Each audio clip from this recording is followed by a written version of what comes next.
Baik, bismillahirrahmanirrahim. Assalamualaikum warahmatullahi wabarakatuh. Masih dalam pembelajaran e-learning untuk mata kuliah metodologi penelitian. Pada pertemuan kali ini merupakan pertemuan kelima ya, sesi UAS ya. Kita akan membahas terkait tentang metode penelitian ya. Di sini yang termasuk ke dalam pembahasan metode penelitian yaitu instrumen, teknik pengumpulan data, kemudian desain penelitian. Oke, metode penelitian ya. Jadi metode penelitian itu apa? Dari kata ada dua kata di sini, metode dan penelitian ya. Jadi metode sendiri ini merupakan cara atau prosedur ya, itu merupakan cara atau prosedur. Oke, atau langkah-langkah boleh lah kalau misalnya pakai bahasa seperti itu. Oke, atau bisa dikatakan metode penelitian itu ini merupakan alat untuk mencapai tujuan atau alat untuk memecahkan masalah yang sudah kita buat ya. Jadi dengan metode penelitian kita harus rancang dengan benar untuk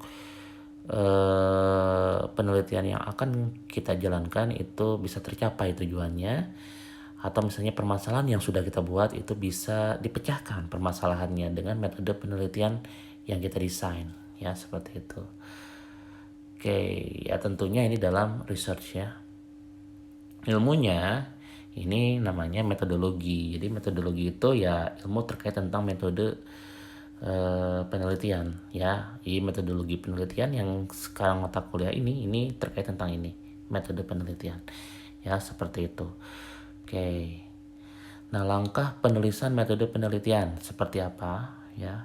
Yang pertama itu mempersiapkan instrumen penelitian ya. Jadi ini langkah yang pertama. Siapkan dulu instrumen penelitian ya.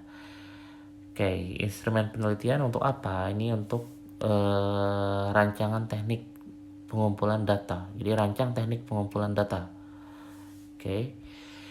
Kemudian rancang bentuk instrumen penelitian.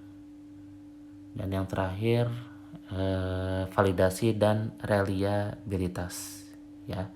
Oke, jadi termasuk ke dalam instrumen penelitian itu kita harus menyiapkan tiga hal ya: rancang teknik pengumpulan data, rancang bentuk instrumen penelitian, dan validasi dan reliabilitas dari instrumen kita.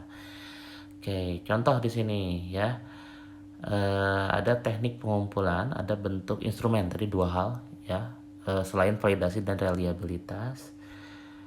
Oke, nah teknik pengumpulan datanya ini macam-macam. Contohnya di sini ada yang namanya kuesioner atau angket. Ini biasanya kalau di farmasi itu FKK ya, untuk teknik pengumpulan data dengan kuesioner dan angket. Nah, bentuk instrumennya ya, fisiknya itu ya kuesioner dan angket itu sendiri. Oke, kemudian metode observasi. Teknik pengumpulan data yang berikutnya ini seperti teman-teman nanti yang bekerja di lab ya, itu observasi di situ. Jadi bentuk instrumennya ya berupa observasi. Jadi langkah-langkah nanti cara pengamatan dan yang lainnya. Kemudian ada metode interview. Ini juga untuk penelitian yang ada di lapangan, misalnya interview koresponden ya contohnya, atau kayak semacam panelis ya, seperti itu. Oke, bentuk instrumennya juga nanti ada pertanyaan-pertanyaan ya, kayak semacam untuk interview pertanyaan.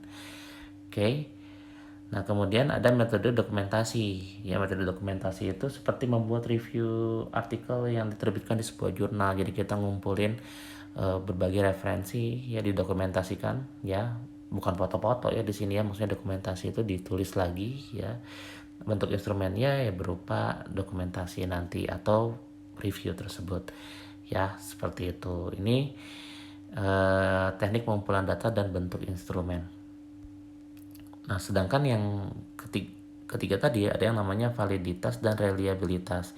Ini mungkin udah gak asing juga, kalian lagi belajar terkait tentang statistika di praktikum ya. Ada uji yang namanya validitas dan reliabilitas. Nah, validitas itu sendiri itu apa ya? Ini berdasarkan Kamus Bahasa Indonesia ya. Ini merupakan kesahihan atau sifat benar menurut barang bukti yang ada. Jadi instrumen kita ini nanti sahih nggak, benar nggak gitu ya, itu disebut dengan validitas. Kemudian untuk reliabilitas atau ini dikatakan, ini berdasarkan Kamus Besar Bahasa Indonesia, itu disebut dengan andal atau ketelitian dan ketepatan teknik pengumpulan data ya. Jadi ketelitian dan ketepatan teknik pengumpulan data. Nah, ininya harus diujikan. Jadi kalau misalnya teman-teman di sini nanti bekerja di lapangan, tadi bentuk atau teknik pengumpulan datanya kuesioner atau angket, biasanya pertanyaan-pertanyaan kuesioner atau angket tersebut, ini sama juga dengan yang interview ya, ini harus diujikan validitas dan reliabilitas. Jadi diujikan kesahihan dan keandalan. Nah, bagaimana kalau misalnya yang nanti kalian yang bekerja di lab ya. Nah, di lab untuk mengetahui validitas dan reliabilitas kita pakai metode yang sudah established. Ya, misalnya nanti banyak yang melakukan ekstraksi dengan cara masterasi. Nah, metode masterasi itu misalnya langkah-langkahnya itu dapat dari mana? Nah, itu sumbernya harus sahih ya, harus tepat ya. Jadi keabsahannya juga bisa dipercaya ya, seperti itu. Nah, langkah penulisan metode penelitian yang berikutnya, yang kedua itu mempersiapkan yang namanya desain penelitian, ya. Oke, nah berdasarkan metodenya, desain penelitian itu ada yang namanya metode eksperimen, ada yang namanya deskriptif. Ini simpel ya. Jadi kalau misalnya eksperimen, ada variabel-variabel yang dirubah, kemudian ada parameter-parameter yang kita tentukan. Itu seperti teman-teman yang bekerja nanti di lab ya. Nah, deskriptif itu mengambil data, ada variabel ada parameter yang kita tentukan, tapi variabelnya itu nggak bisa diubah-ubah ya. Itu disebut dengan deskriptif. Jadi datanya apa adanya yang ada di lapangan. Contohnya misalnya kita mengajukan angket terkait tentang kepatuhan pasien dalam meminum obat A misalnya, seperti itu. Kita nggak bisa kayak semacam menggiring opini atau jawaban dari koresponden untuk sesuai dengan jawaban atau keinginan punya kita ya. Jadi itu nggak bisa, itu deskriptif, jadi apa adanya nantinya ya, seperti itu. Oke. Nah, langkah penulisan metode penelitian ya, langkah penulisan metode penelitian yang ketiga. Oke, ini buat alur penelitian ya. Jadi kita harus supaya tergambar ya langkah-langkah atau prosedur penelitian yang lengkapnya, nanti deskriptifnya seperti apa, kita harus buat dulu alur penelitian ya, biar jelas. Ini contoh ya, contoh alur penelitiannya ya. Ini langkah-langkah saja sih, boleh buat simple dari misalnya A persiapan, B misalnya determinasi, yang ketiga misalnya screening fitokimia kalau misalnya orang bahan alam, sampai ke uji aktivitas misal sampai analisis data. Jadi itu yang namanya alur penelitian ya, seperti itu. Oke, nah yang langkah yang keempat baru tulis prosedur lengkapnya. Jadi langkah-langkah prosedur lengkapnya. Jadi di sini sampai namanya lengkap ya. Jadi kalau misalnya farmakologi ini, kemudian kalian pakai ada berapa kelompok hewan uji atau kelompok percobaan, kemudian itu di detail ditulis setiap kelompoknya, misalnya perlakuannya seperti apa, sampai replikasinya itu berapa kali pengambilan datanya ya, itu lengkap ya, seperti itu.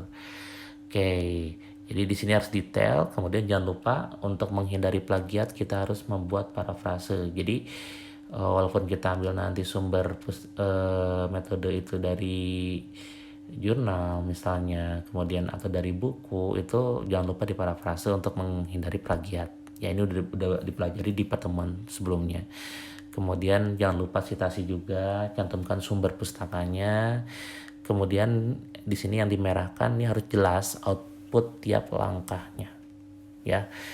Jadi misalnya bagian screening fitokimia nih, ini outputnya untuk apa?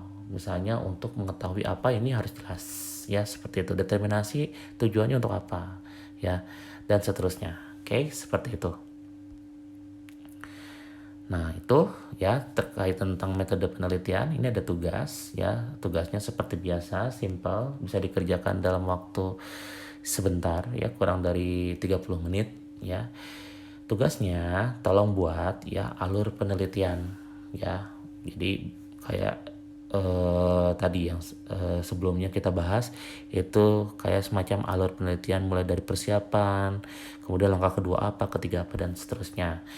Ini alur penelitiannya nanti dibuat seperti biasa, boleh diketik, boleh ditulis tangan. Ya, mangga itu yang simple buat kalian ya. Kemudian hanya satu halaman seperti biasa. Kemudian upload dalam bentuk JPG atau PDF. Jadi kalau kalian mau tulis tangan, ya tinggal difoto saja, kemudian upload dalam bentuk JPG. Kemudian kalau misalnya ditik, misalnya di Word atau di PPT atau di Excel misalnya ya, nanti tolong dikonversi dulu ke bentuk PDF, kemudian baru diupload. Ya, ini seperti biasa, upload tidak melebihi jam perkuliahan ya. Oke, seperti itu. Oke, mudah-mudahan apa yang disampaikan di bagian metode penelitian ini dapat dimengerti ya. Oke, terima kasih atas perhatiannya. Kita akan ketemu lagi di pertemuan selanjutnya. Assalamualaikum warahmatullahi wabarakatuh.